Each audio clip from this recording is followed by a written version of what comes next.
So, a crisis. Insoluble problem, major crisis. Both stepmothers want their names on the wedding invitation.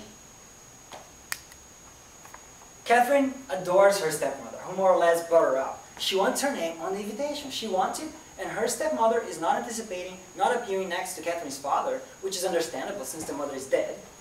Whereas my stepmother, whom I detest, is out of the question her name should appear on the invitation. But my father won't have his in it if hers isn't, unless Catherine's stepmother is left off, which is completely unacceptable. I suggested that none of our parents' names should appear on the invitation. After all, we're not adolescents and can announce the wedding and invite people ourselves. So Catherine screamed her head off, arguing it would be a slap in the face to her parents, who are paying through the nose for the reception. I finally let myself be persuaded, totally against my better judgment because she wore me down.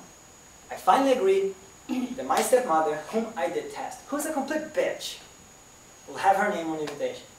So I telephoned my mother to warn her. Mother, I said, I've done everything I can to avoid this, but you have absolutely no choice. Colette's name has to be on the invitation. And she said, if Colette's name is on the invitation, take mine off it. Mother, I said, please, I beg you, don't make things even more difficult.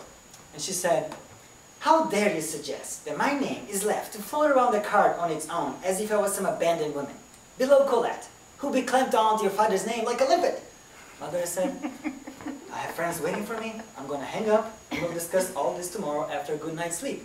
And she said, why is it I'm always an afterthought? What are you talking about, Mother? You're not always an afterthought? Of course I am. And when you say don't make things even more difficult, what you mean is everything's already been decided.